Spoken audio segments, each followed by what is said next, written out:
Flurry. As a writer and producer for the Franklin College of Arts and Sciences, I meet a variety of guests to our campus. This week on Unscripted, we're visiting with poet and activist Anne Waldman. Well, I had my ego and 2 grams of hash, sat down in a corridor, sat down in a soup-like corridor. Long associated with the beat poet movement of the 1950s and 60s, Anne Waldman is a professor, scholar, and performer who has worked with many of the leading cultural and political figures of the last half-century.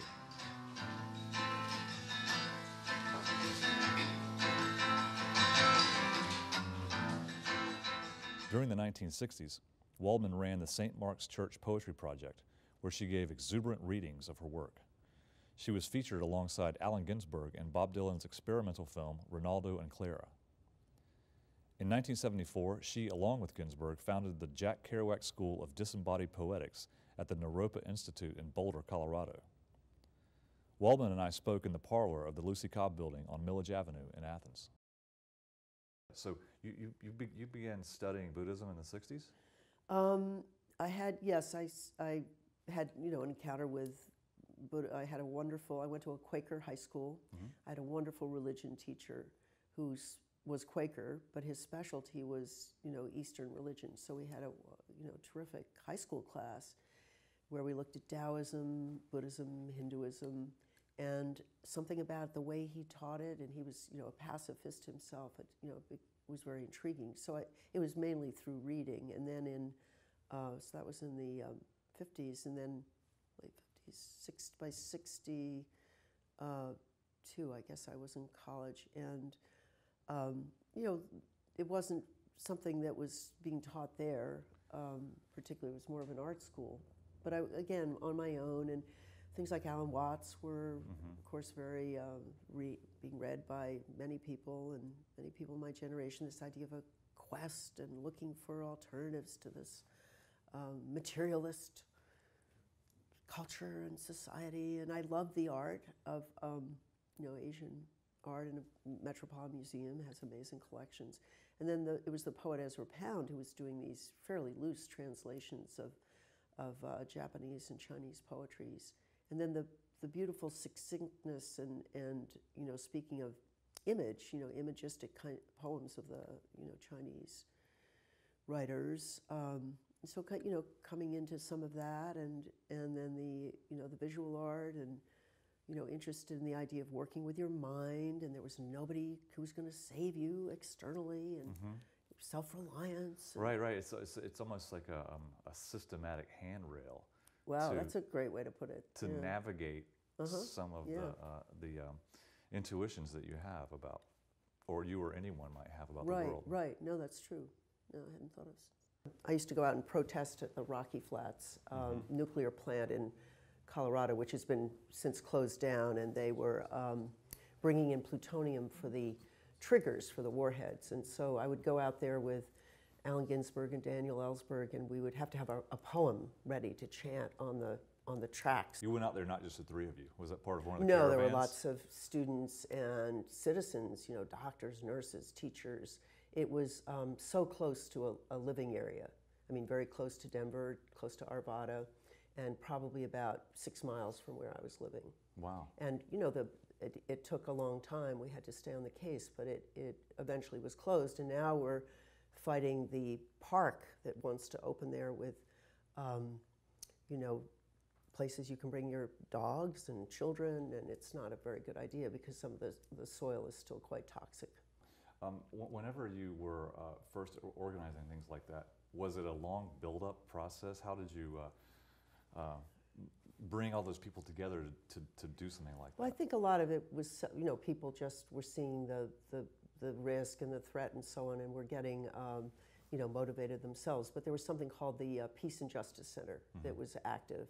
And I was moving out to Colorado in the 70s I had no idea. I was in New York City and went to Boulder, beautiful, beautiful, land, the trails there, the ethos of the community in terms of, preserving what's there and so on, and ecology-minded. And then to discover that Rocky Flats was just down the road, I had no idea when I first went out there. I mean, I knew abstractly, but so once you're there and you're raising a family and you're, you know, you're going riding in an area where, you know, there are deformed animals being born, and, you know, Right. you start to pay attention to what's in your water supply and Of course, it so makes on. So it makes an activist out of you. It could yeah, do that to no, anyone. exactly. I mean, and you know, just folks were getting involved. I mean, when it really comes to your neighborhood and is affecting people you know. So I think there was a collective energy there. And then, of course, Ellsberg, who was known for the Pentagon Papers and so on, he's been very active with nuclear issues. So he joined, and you know, there was one day we were arrested and that sort of thing. So it, you know, it brought more attention to it, and it's still a struggle, but we've moved a long way, and I think that gives me hope in terms of what, you know, people can do as a community. But your work didn't start out focusing on that. I think there was always a activist strain. I mean, just, you know, certainly growing up in the coming of age in the 60s and involved with, of course, Allen Ginsburg and some of the political work we were doing, anti-Vietnam War stuff, and I knew people serving in Vietnam as well. So, you know, there was a sense of, again, that it was close to home, and so there were all kinds of rallies and events. There was also the, you know, a kind of feminist movement and women's rights and one thing after another. And what I did see was, though, that there was actual change, you know, civil rights movement, just fighting on, you know, issues of equality and justice and so on. So that was going on in the 60s, but I was also grew up in New York City in Greenwich Village, and then started working at St. Mark's Church in the Bowery, which was a, you know, historic church. It's the second oldest church in Manhattan, Dutch Reformed. It's where Peter Stuyvesant went to, you know, church. There are headstones there with a lot of that Dutch Reformed history, and then it became somewhat active in the 20s even. And then Houdini performed some sort of magic show there. Isadora Duncan danced there. It had a history of many jazz concerts in the summers, and then when we got a grant under Lyndon Johnson's Office of Economic Opportunity, we were able to start this arts project with theater, with film, with poetry, and that was amazing. We were working with, the grant was for, you know, working with alienated youth on the Lower East Side. So I've always been involved with these civic kinds of projects and community projects, and particularly with the arts. So I would call it cultural activism. You've got over 40 books of poetry published, and you're very, very strongly identified with the Beat Poets, but you're much younger. Thank you for noticing. Why is that? Well, I grew up in Greenwich Village, so I met some of the major figures at an early time, and I was, when I was in college, I remember a phone call with Allen Ginsburg trying to get him to visit the campus in Vermont where I was a student. And then I had started a magazine when I was really young, about 20 years old, and I was still in college. So I was corresponding with writers, and I'd gone out to this famous gathering in Berkeley in 1965, the Berkeley Poetry Conference, and there were many writers of these more experimental traditions coming together, and Ginsburg was there. So, you know, it wasn't really until the mid-60s, and then I became closer to Allen in the 70s. I lived on his farm upstate, and then we went out to Naropa in Boulder in 1974. So that's when we started really working together to create this school, the Jack Kerouac School of Disembodied Poetics.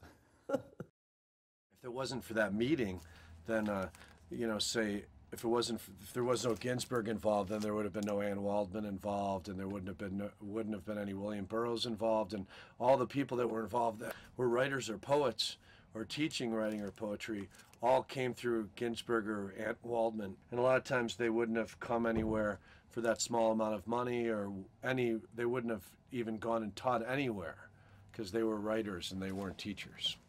So it was it grew out of the associations that you had. Right, friendly, right. Professional, otherwise. Yeah, that led to exactly. your being identified and there with. was a sense of community, and also the model, the old bohemian model of coming to work with people that you admired, and I think that was the view. You're familiar with a writer's work. You want to go. You know, this still goes on in places like Vienna and you know, Paris. You seek them out. You show them your work, and you get that kind of feedback. And that was also a model for art schools. and more like cafe, society and bohemian give and take. So we had no idea we were getting into, really founding a school with credits and grades and all the minute particulars that go on in, to create infrastructure, faculty meetings, et cetera. Allen had a hard time grading. I think it took him a year to get his grades in. So. Do you find yourself when you're speaking on college campuses or giving readings around the country and the world, do you find yourself carrying the mantle for beat poets? Somewhat, and I often address the issue of where were the women, and I think that that a lot of that scholarship is being accomplished now with more women scholars and looking into the amazing writers behind the scenes and so on, and looking at the memoir as a form. There are a lot of important memoirs by women of that period. And I also had met the writer Diane DePrimo when I was quite young, 17, I think I was, and I saw her in her environment, raising a baby, conducting her classes.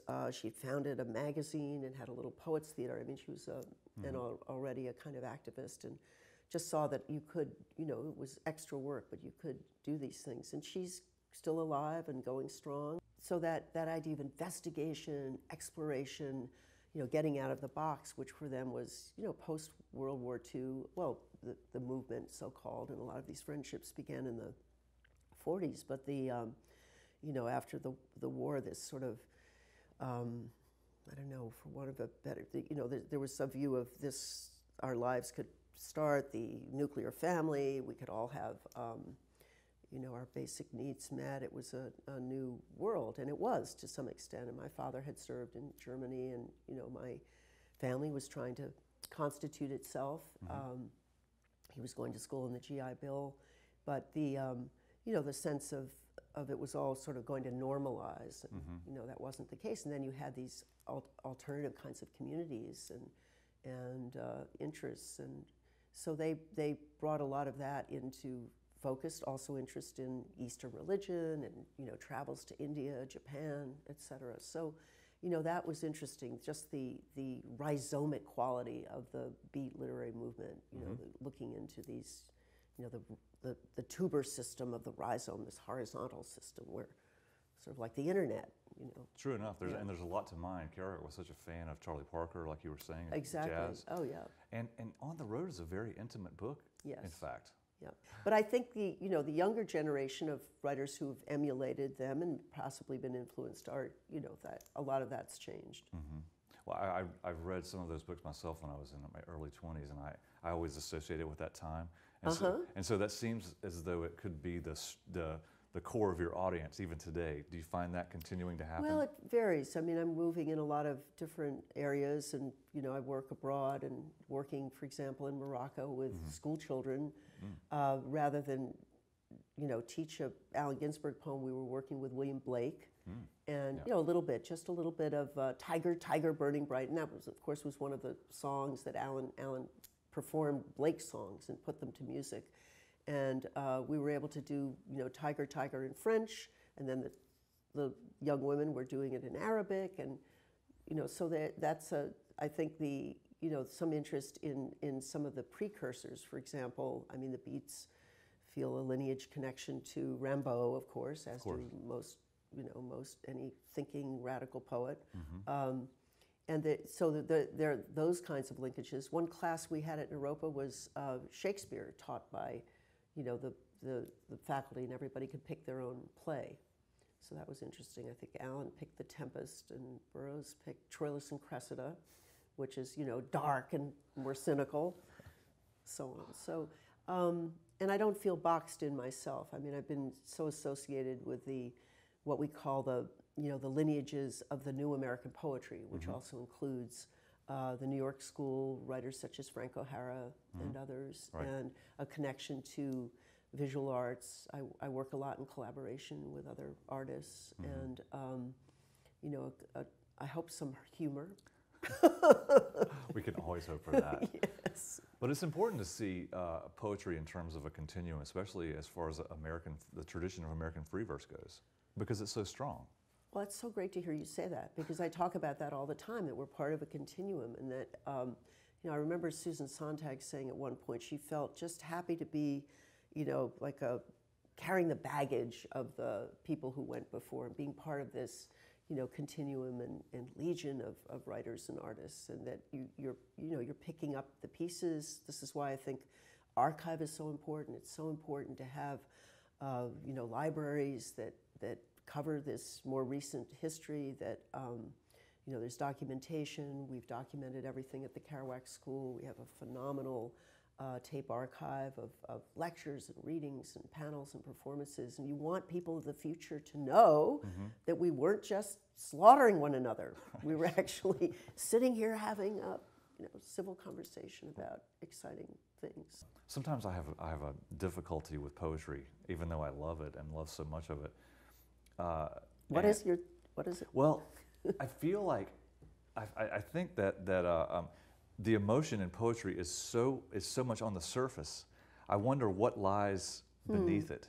Like what is the poet trying to elide? Well, I think it's true what lies beneath it, and that's you know, I have to actually caution people not to be too emotional up front. You know, that it's not that the emotion will carry and come through. You know, I love the long poems. So of course something like the Commedia, you know, Dante, and that sense of a journey and an adventure, and by the time you get to the Paradiso, the last book, you're in an altered. He's talking about light and love, and his muse Beatrice has become like light more, you know, and you're higher up in the sky, and so on. And there's a complicated almost numerology behind everything, and so it's something you need to study and go back into. And then the emotion seems to be about what is the essence of your consciousness. You know, what keeps you revolving around the sun, something like that. The beats are associated with stream of consciousness.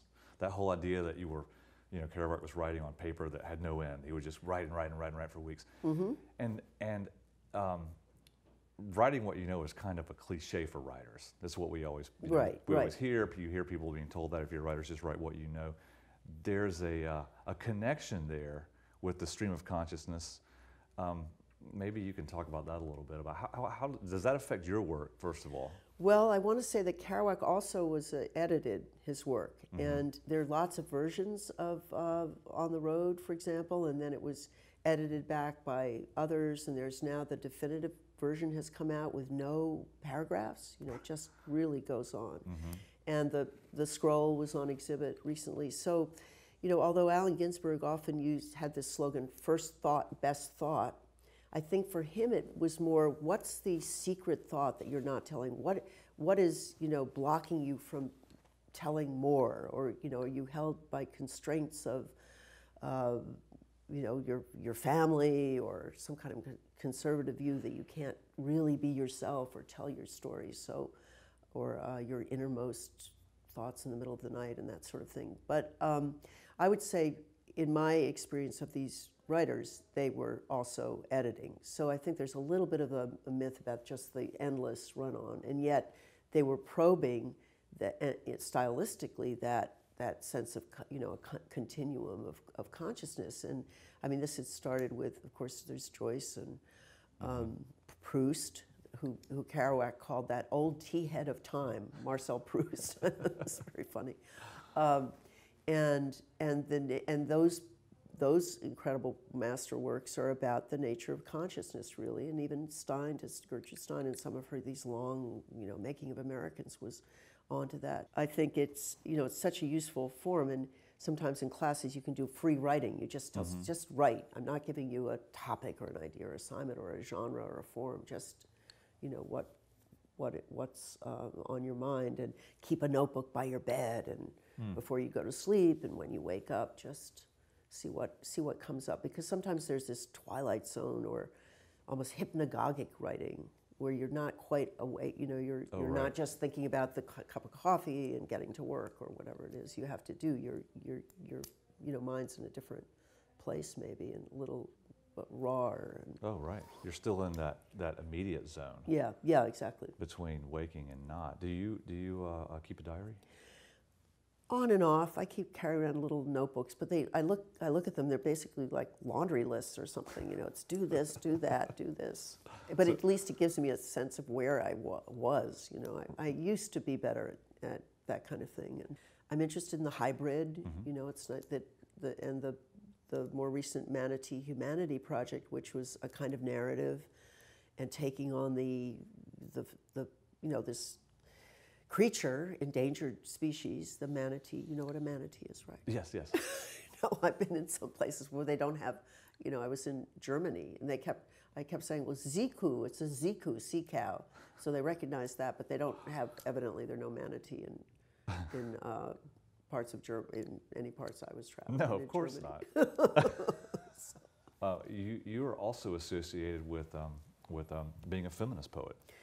Well, I think my long book, this big epic project, the Eovis project, began as a kind of feminist project. The epic is traditionally a long poem that takes on, war and the deeds of the time you're living in, the stories of your tribe and who the great heroes are and the battles you're fighting to create your city and so on. So I wanted to do a kind of anti-epic that was the female sort of questioning the patriarch and using Zeus as this kind of way to weigh in. And I use the Roman because I keep comparing our country to ancient Rome. Oh, why is that? Why is that? I'm not the only one.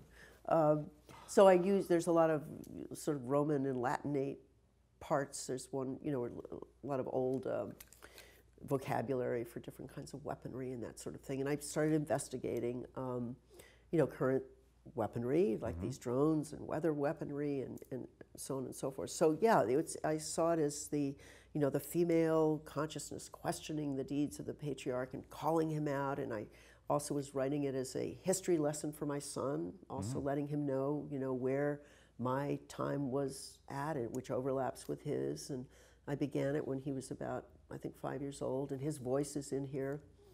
Mom, why are you always writing things down? Oh, you're the goddess of all idiots. You think you can make $1 on this? It's hilarious. The goddess of all idiots.